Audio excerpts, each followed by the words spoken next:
আসসালামু আলাইকুম সুপ্রিয় শিক্ষার্থী, আমি আশা করছি তোমরা ভালো আছো, সুস্থ আছো এবং নিরাপদে আছো। তোমরা বুঝতে পেরেছো এই কোভিড পরিস্থিতিতে সরকার একটা ব্যবস্থাপনা গ্রহণ করেছে অন্যান্য শ্রেণীর জন্য। তার মানে অন্যান্য শ্রেণীর যে সমস্ত শিক্ষার্থীরা হয়তো মনে মনে ভেবেছিল যে আমাদের হয়তো লেখাপড়া ওইভাবে আর প্রয়োজন হবে না, আমাদেরকে হয়তো কোভিডের কারণে হয়তোবা আমাদের লেখাপড়া থেকে হয়তোবা ছাড় দেওয়া হবে, তা নিশ্চয়ই তোমরা বুঝতে পেরেছো ছাড় দেওয়ার আসলে কোনো সুযোগ নেই। সরকার ছাড়ও দিতে চাচ্ছে না এবং দিচ্ছে না।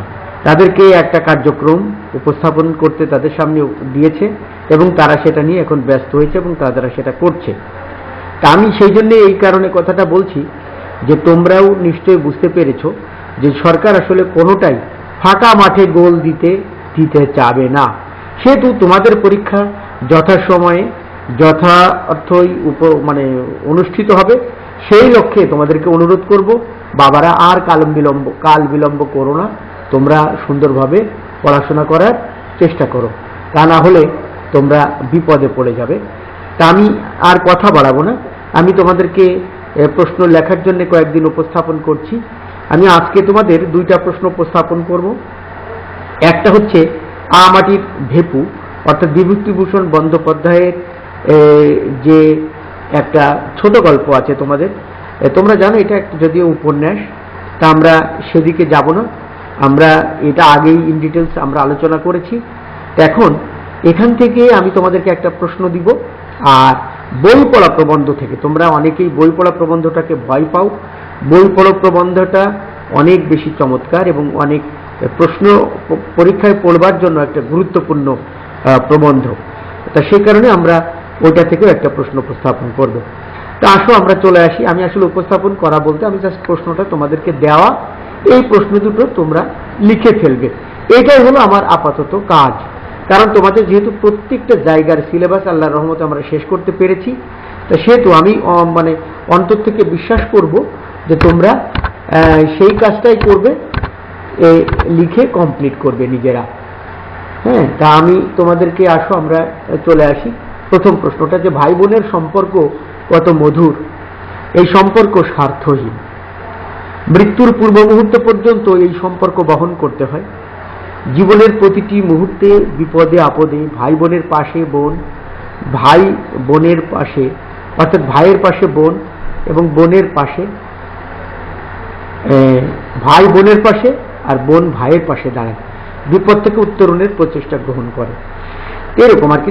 এটা তোমরা নিশ্চয় বুঝতে পেরেছো যে আমাটির ভেপু এই ছোট গল্পের মধ্যে বিভূতিভূষণ বন্দ্যোপাধ্যায় যে আমাদের সম্পর্কগুলোকে, বাবা মা বা ভাই বোন, এগুলোরকম একটা যে আমাদের সম্পর্ক, যে অনেক বেশি কি বলবো, যে দরিদ্রর মধ্যে থেকেও এই যে অনাবিল একটা সম্পর্ক, মধুর সম্পর্ক, নিবিড় সম্পর্ক, সেটাকে চমৎকারভাবে তিনি সামনের দিকে এগিয়ে নিয়ে গিয়েছেন। হয়তোবা এটা অনেক ধনী পরিবারে, ধনাঢ্য পরিবারে, অত উচ্চবিত্তর ঘরে এরকম অত সুন্দর বন্ধন হয়তো থাকে না। দেখো, এটা পড়তে গেলে আসলে হৃদয়টা ভরে যায় যে সে অপু দুর্গা, তাদের কি সুন্দর একটা সম্পর্ক, বা তাদের খুনসুটিগুলো চমৎকার আসলে। তাই দেখো, ওটা আমার বিবেচনার বিষয় নয়। আমি এখানে শুধুমাত্র একটা প্রশ্ন লিখেছি, দুর্গার বাবার নাম কি? তাহলে দেখো, দুর্গার বাবার নাম কি সেটা তোমরা জানো, হরিহর বাবু। এবং এই যে দুর্গার বাবার নাম কি, এটাই কি প্রশ্ন? দুর্গার মায়ের নাম সর্বজয়া, দুর্গার ছোট ভাই সে হলো অপু, দুর্গার বয়স কত, দুর্গার গায়ের রং কি, দুর্গার যে বিভিন্ন রকম যে প্রশ্নগুলো এখান থেকে ছোট ছোট প্রশ্ন হতে পারে সেই প্রশ্নগুলো, তারপরে হরিহর বাবু কোথায় কাজ করেন, তারপরে এইরকম করে অসংখ্য প্রশ্ন, ছোট প্রশ্ন তোমরা এখান থেকে সেই জ্ঞানমূলক প্রশ্নগুলো নিজেরা কমপ্লিট করবে। আমি অন্তর থেকে বিশ্বাস করি তোমরা সেটা করেছো।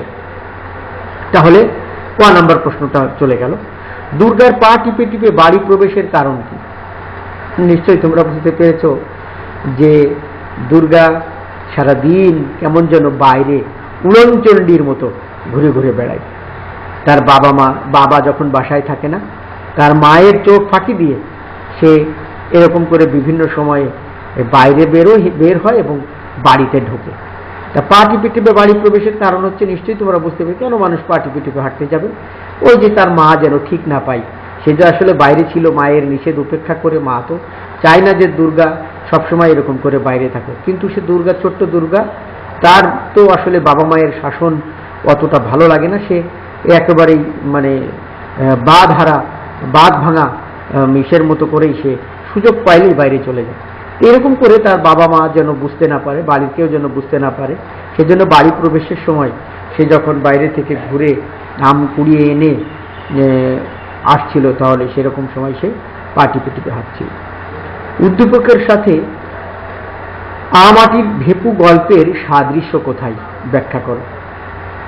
তাহলে আমাটির ভেপু গল্পের যে সাদৃশ্য সেটা তুমি ব্যাখ্যা করতে পারবা, যে তাদের মধ্যে যে অন্তরঙ্গতা বা তাদের মধ্যে যে ভালোবাসার একটা জায়গা, এবং সেই দুজনের পাশাপাশি দুই ভাই বোন তাদের শৈশবকাল এই উপন্যাসের মধ্যে তোমরা যেটা দেখছো, যদিও একবার সে বুঝতে না পেরে সে গণ্ডমূর্খের মতো করে ধরিয়ে দিয়েছিল তার বোনকে, অপু, তারপরেও কিন্তু তাদের দুজনের মধ্যে চরম বেশি ভালোবাসাবাসী, তারা একে অপরের ভাই বোনের একটা গভীর সম্পর্কের ধারক, এবং তারা পরস্পরের বন্ধু। তা যাই হোক, এরকম করেই আমাদের যে শাশ্বত জীবন, সেই জীবনের সঙ্গেও আমাদের এরকম যেমন রয়েছে ভাই বোনের সম্পর্ক, ওদের মধ্যেও রয়েছে, সেটা তোমরা সাদৃশ্য দেখিয়ে দেবে। এই সম্পর্ক স্বার্থহীন, মৃত্যুর পূর্ব মুহূর্ত পর্যন্ত এই সম্পর্ক বহন করতে হয়। বক্তব্যটি আমাটির ভেপু গল্পের আলোকে মূল্যায়ন করো। তা আমি নিশ্চয়ই বিশ্বাস করতে চাই যে তোমরা এই ধরনের প্রশ্ন তোমাদের কাছে কোনো ব্যাপার হয়ে দাঁড়াবে না।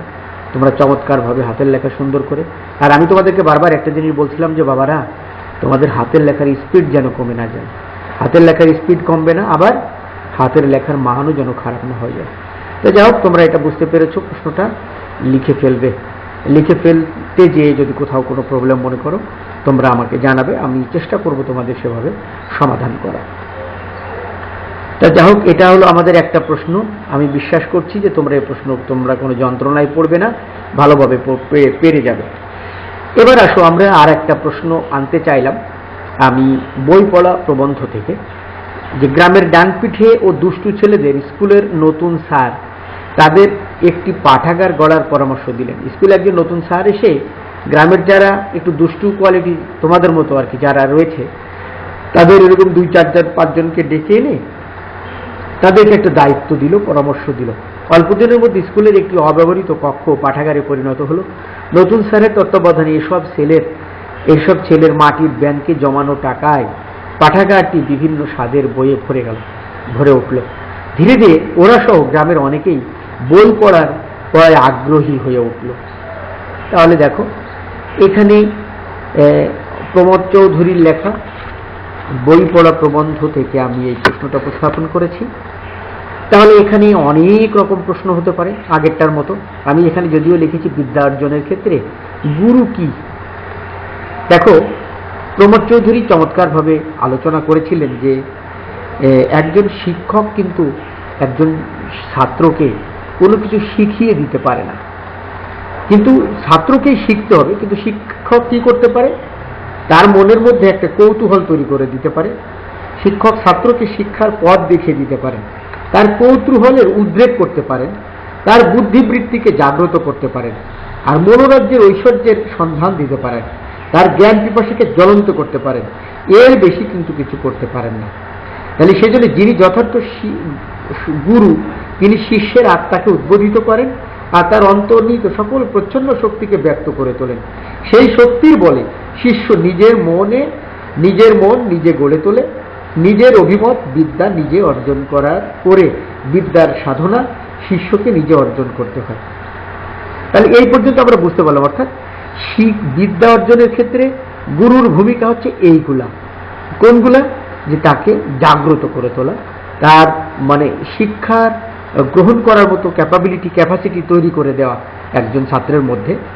ছাত্রকেই কিন্তু ওই তৈরিকৃত মেধা দিয়ে, ওই প্রজ্ঞা দিয়ে, জ্ঞান দিয়ে তাকে এটা করতে হবে, জ্ঞানটা অর্জন করতে হবে তাকে। যাই হোক, সেই জন্যে প্রশ্ন ছিল এরকম যে বিদ্যা অর্জনের ক্ষেত্রে গুরু কি? গুরু হচ্ছে উত্তর সাধক মাত্র। উত্তর সাধক। তোমরা এখানে প্রবন্ধের মধ্যে দেখেছো যে গুরু একজন উত্তর সাধক মাত্র। আমরা সাহিত্যের রস উপভোগ করতে প্রস্তুত নই কেন? তাহলে দেখো, আমরা সাহিত্যের রস উপভোগ করতে চাই না কেন? আসলে কি সাহিত্য কি জন্য আসা? সাহিত্য যদি আমরা সুন্দর করে বুঝতে পারি, তার যদি রস আস্বাদন করতে পারি, তবে আমাদের একটা ভালো লাগা তৈরি হবে, আমাদের চিন্তা চেতনা মন মানসিকতার একটা পরিবর্তন হবে। আমি যে একজন অশিক্ষিত মানুষ থেকে শিক্ষিত মানুষের আমার পরিবর্তন হবে কিসের মাধ্যমে? সেটাই সাহিত্যের মাধ্যমে। সাহিত্যের যে রস রয়েছে, সাহিত্যের যে কর্ম রয়েছে, এই কর্মটা হচ্ছে আমাদেরকে রস আস্বাদন করা। তাই আমরা তো আসলে এমনই একটা অবস্থায় চলে আসছি যে আমরা সাহিত্যের এই রসটা উপভোগ করতে চাই না।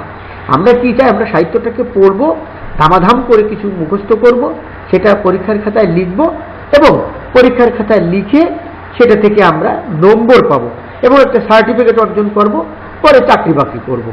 এইটার জন্য আসলে আমরা সাহিত্যের রস উপভোগ করতে প্রস্তুত নই। আমি বোঝাতে পেরেছি নিশ্চয়ই তোমাদের আর কি। তো যাই হোক, আমরা শুধুমাত্র বই পড়তে চাই দায় থেকে, যে আমাদের এটা পরীক্ষা পড়ে পাশ করতে হবে, পাশ করে সার্টিফিকেট অর্জন করতে হবে, আর সার্টিফিকেট অর্জন করে চাকরি করতে হবে। চাকরি করাটাই হচ্ছে আমাদের আসলে মুখ্য। কিন্তু সেই জন্য আমরা এটা করতে যে আমাদের ভিতরে মনুষ্যত্ব বলে কিছু থাকে না আর কি। তাই যাই হোক, উদ্দীপকের শিক্ষার্থীদের সাথে বই পড়া প্রবন্ধের বক্তব্যের মূল বৈসাদৃশ্য কোথায় ব্যাখ্যা করো। আসলে এখানে আমরা উদ্দীপকে যেটা পেয়েছি সবকিছু পজিটিভ। শিক্ষকের পরামর্শ শুনে সবাই পাঠাগার নির্মাণ করেছে, পাঠাগারের প্রতি অনুরক্ত হয়েছে, ভালোবাসা গড়ে উঠেছে এবং এই পাঠাগারের অবস্থাকে বা উন্নত করার জন্য তারা দেখো মাটির ব্যাংক থেকে জমানো টাকা দিয়ে বিভিন্ন সাথে বই পুস্তক তারা কিনেছে এবং তারা সেটা বই পড়তে পড়তে গ্রামের মানুষকেও তারা আগ্রহী করে তুলেছে। কিন্তু বই পড়া প্রবন্ধের মধ্যে আমরা লেখকের পরামর্শ এরকমই ছিল, কিন্তু আমরা এরকম করে কোনো সময় মানুষ দেখি নাই। অর্থাৎ এখানেই একটা বৈসাদৃশ্য রয়েছে আর কি। এটা তোমরা চমৎকারভাবে লিখতে পারবে, এটা আমার বিশ্বাস। উদ্দীপকটি বই পড়া প্রবন্ধের বিপরীত প্রতিফলন মাত্র। কোন দিক দিয়ে বিপরীত মন্তব্যটির? আসলে ওই প্রশ্নটা যেখানেই তুমি বৈসাদৃশ্য বের করবা সেইগুলোই হচ্ছে বিপরীত।